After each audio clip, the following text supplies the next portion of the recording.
टुनटुनी ससुराल में बहुत से सपने सजा कर आई थी। सोचा था बंटी की नौकरी है, अच्छा घर है, जो तंगी मायके में देखी है वो ससुराल में नहीं मिलेगी। छोटा परिवार है, बंटी की 2 बहनें और माँ है, पिताजी थे नहीं, ससुराल में राज करूंगी। कुछ दिन बहुत अच्छे बीते, मगर एक दिन पता चला कि बंटी की नौकरी छूट गई। सारे सपने हवा हो गए। अब हम क्या करें बंटी, कहाँ से खर्चा चलेगा? अभी तुम्हारी 2 जवान बहनें भी कुंवारी हैं, उनकी भी शादी करनी पड़ेगी, कैसे होगा सब? क्या करूं टुनटुनी, कंपनी घाटे में चल रही थी इसलिए बंद हो गई, पर तुम चिंता मत करो, सब ठीक हो जाएगा। 2 साल बीत गए मगर बंटी को कहीं काम नहीं मिला। जो जमा पूंजी थी उससे एक बहन की शादी कर दी। कुछ दिनों बाद टुनटुनी को एक बेटी हुई। टुनटुनी की चिंता और ज्यादा बढ़ने लगी। बंटी, अब हमारी बेटी हो गई है, अपनी इच्छाएं तो मैं मार भी लूं, पर बच्चे की जरूरतें वो तो पूरी करनी ही पड़ेगी ना। जानता हूँ, कोशिश कर तो रहा हूँ। और 1 साल बाद टुनटुनी ने एक और बेटी को जन्म दिया। बंटी की माँ बोली, बंटी, तेरी एक बहन की शादी तो हो गई, मगर बेटा अभी दूसरी भी है, उसका क्या होगा? माँ, ये घोंसला बेच देते हैं, कुछ दिन किराए पर रह लेंगे। मैं क्या करूँ, दिन रात कोशिश में लगा रहता हूँ, पर कहीं काम मिल ही नहीं रहा।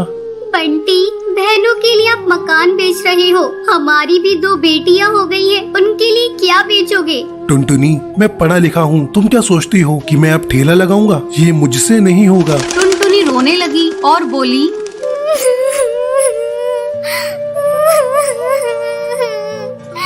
तो क्या मैं अपने बच्चों के लिए 10 रुपए के अनाज के लिए भी तरसती रहूं? दोनों बच्चियां दाने के लिए रोती रहती हैं। क्या पानी से उनका पेट भरती रहूं? जब तक कोई नौकरी नहीं मिलती तब तक तो कुछ कर ही सकते हो, या मुझे ही काम करना पड़ेगा? नहीं, हमारे घर की बहू बेटी बाहर काम नहीं करती। टुनटुनी बहुत दुखी रहने लगी। कुछ समय बाद घर बेचकर दूसरी बहन की शादी भी हो गई। अब तो रोज ही बंटी और टुनटुनी के बीच में लड़ाई रहने लगी। एक दिन बेरोजगारी से तंग आकर बंटी ने आत्महत्या कर ली। टुनटुनी के सारे सपने टूट गए।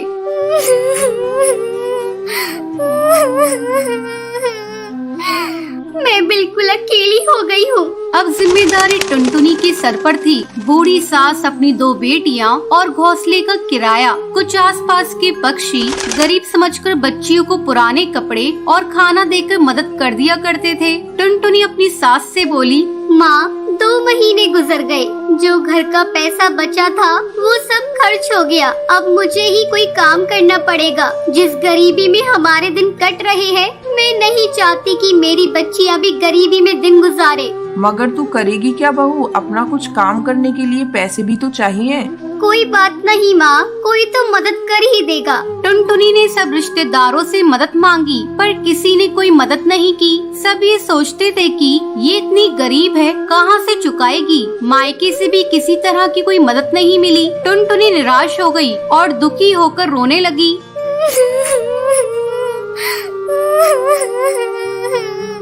मैं अपने बच्चों को भूखा नहीं मरने दूंगी, कुछ ना कुछ करूंगी, पर इतने पैसों में क्या काम करूं? एक दिन उसे उसके ही जंगल का एक चिड़क गोलू मिला। वो टुनटुनी की शादी से पहले टुनटुनी को बहुत पसंद करता था, लेकिन उससे कभी कुछ कह नहीं पाया था।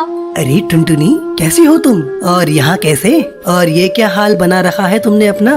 गोलू, मैं ठीक हूँ, यहाँ पास में ही मैं किराए पर रहती हूँ। मगर पति तो नौकरी करते थे, फिर किराए पर कैसे?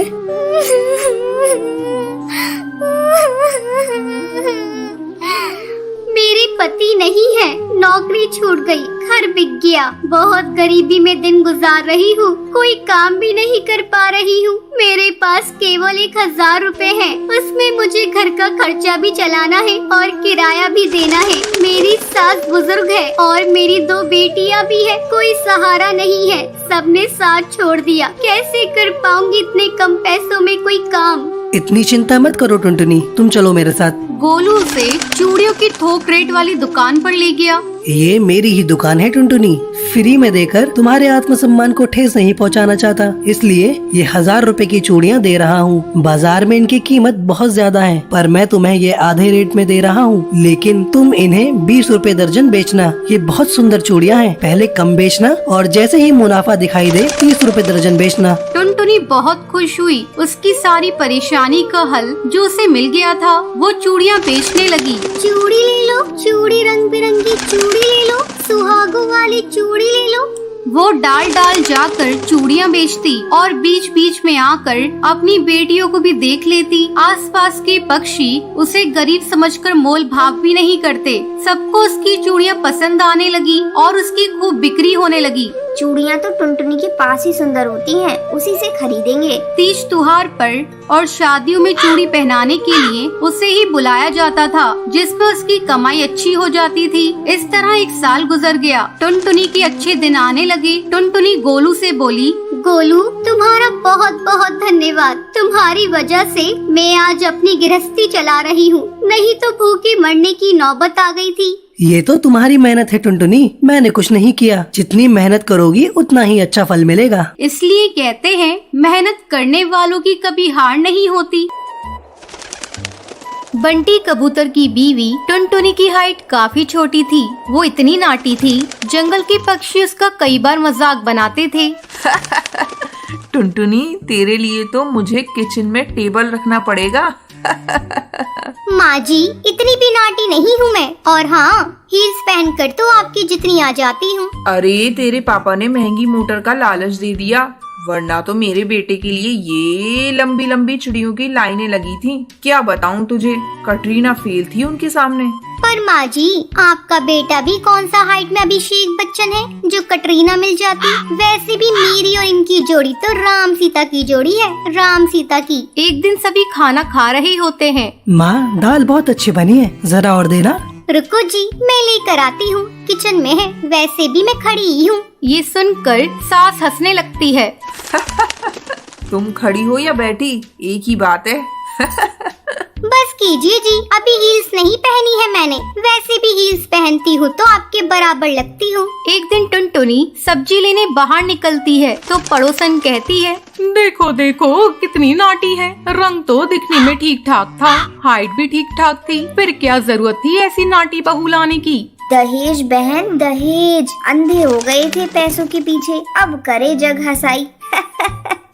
दोनों की बात टुनटुनी सुन लेती है और उसे बहुत गुस्सा आ जाता है। आंटी जी, एक बात बताओ, मेरे पापा के पास पैसे हैं, उनको अच्छी लड़की की तलाश थी, ये पसंद आए और शादी हो गई। इसमें मेरा क्या कसूर, ये जो आप लोग मुझे सुना रही हैं? अरे नहीं नहीं टुनटुनी, हम तो तेरी सास की बात कर रही थी। कितनी लालची औरत है। देखिए, वो लालची नहीं है, पर उनके कुछ शौक है जो वो अपने बेटे से पूरा करवाना चाहती है। और देखा जाए तो उसमें उनकी गलती भी क्या है भला। और इन्होंने मुझसे शादी की है तो जरूर कुछ न कुछ अच्छाई नजर आई ही होगी ना। और अब ना मैं आपकी बहू हूँ और ना ही आपके रिश्तेदारों को मुझसे मिलना है। फिर ये बात समझ नहीं आई कि आप इतना परेशान क्यों हो रही हैं। ये बोलकर टुनटुनी वहाँ से निकल जाती है। टुनटुनी, चलो जल्दी से तैयार हो जाओ, हम लोगों को पार्टी में जाना है। टुनटुनी तैयार होकर पार्टी में जाती है, जहाँ बंटी का दोस्त उससे कहता है, अरे बंटी, तू कितना लकी है यार। तेरी बीवी की हाइट इतनी कम है कि तुझे बच्चे की जरूरत ही नहीं।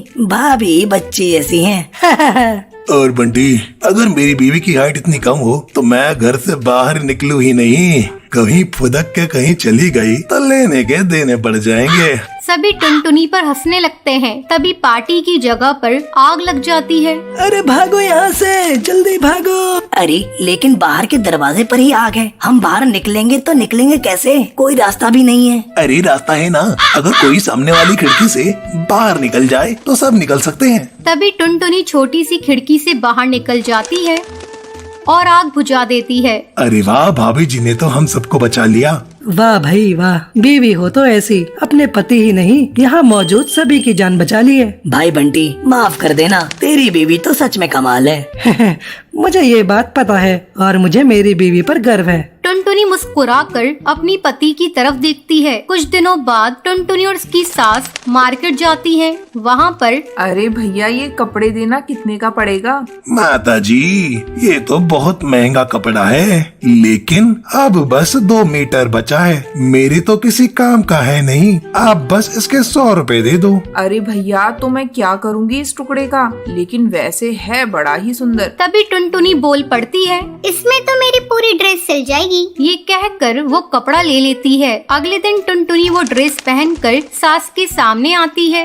अरे वाह टुनटुनी, ये ड्रेस तो काफी सुंदर लग रही है, बड़ी महंगी होगी ना? अरे कपड़ा तो मैंने ही पसंद किया था, बस पूरा नहीं था तो इसने ले लिया। सिर्फ 200 रुपए की ड्रेस है ये पूरी। देखो माँ जी, नाटी होने के भी कम फायदे नहीं है। जैसे तैसे दिन कट रहे थे। सास और पड़ोसियों का मजाक बनाने का सिलसिला चल ही रहा था। एक दिन मोहल्ले से बहुत जोर जोर से आवाज आती है, हाय रे, मैं मर गई। अरे क्या हुआ?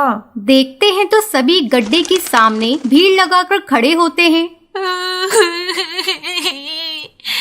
मेरा बेटा इस गड्ढे में गिर गया।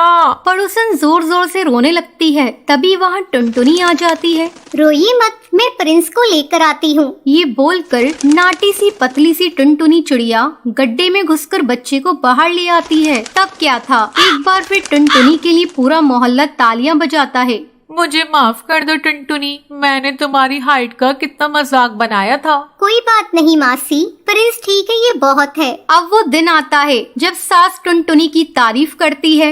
वाह बहू वाह, तेरी तारीफें सुन सुनकर तो मैं बहुत खुश हो गई। आज तो तूने ये साबित कर दिया, समाज में परिंदे रंग रूप लंबाई ऊंचाई से नहीं बल्कि साहस और हौसले से काबिल कहलाता है। मुझे माफ कर देना बेटी।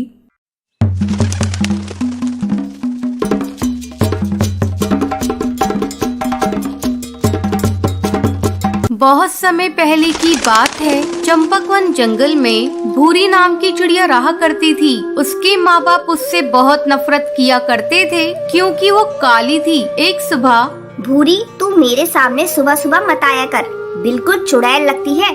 कम वक्त पूरा दिन मेरा खराब कर देती है। माँ, मुझे जोरों की भूख लगी है, इसलिए मैं किचन में आई हूँ। चल भाग यहाँ से अपने घोंसले में।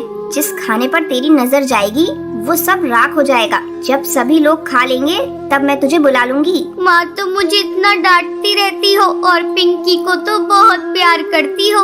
खबरदार, जो तूने पिंकी से अपनी बराबरी की तो उसका रंग देख, गुलाब जैसा गुलाबी है और तू तो बिल्कुल कोयले जैसी काली है। तुझे देखते ही मुझे उल्टियाँ आने लगती हैं।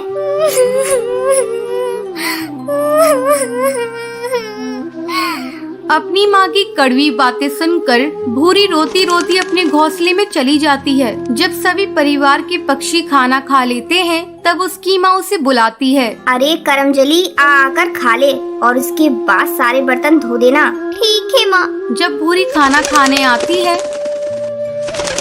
ये क्या माँ, ये तो सूखी रोटी है, इसके साथ तो सब्जी भी नहीं है। यही बचा है खाने को, तुझे खाना है तो खा, नहीं तो भूखी मर। किसी तरह भूरी सूखी रोटी खाती है। एक दिन भूरी के पिता जंगल में काम पर जा रहे होते हैं। तब भूरी आकर अपने पिता से कहती है, पापा, मेरी सैंडल टूट गई है, मेरे लिए नई सैंडल ला दो ना। अरे भाग्यवान, कहाँ हो तुम? जल्दी हटाओ इस काली लड़की को मेरे आंखों के सामने से। सुबह सुबह इसका चेहरा देख लिया, अब पता नहीं मेरा आज का दिन कैसा गुजरेगा। अरे करमजली, तुझे कितनी बार कहा सुबह सुबह अपने घोंसले से मत निकला कर, लेकिन तू है कि मानती ही नहीं।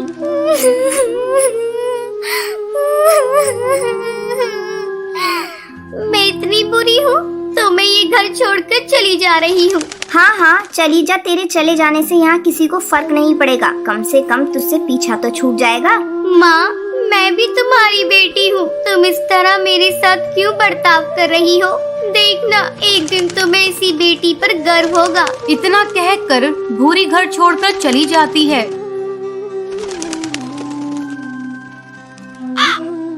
भूरी भटकती भटकती पास के एक जंगल में पहुंचती है। धूप के कारण उसके नंगे पैर में छाले पड़ जाते हैं।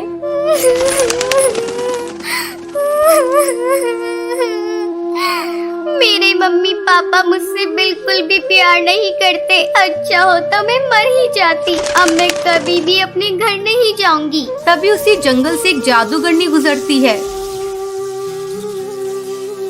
जब वो भूरी को जंगल में अकेली देखती है तो वो उससे पूछती है, बेटी, तुम इस घने जंगल में बैठी क्यों रो रही हो? मुझे बताओ तुम्हें क्या तकलीफ है, शायद मैं तुम्हारी मदद कर सकूं।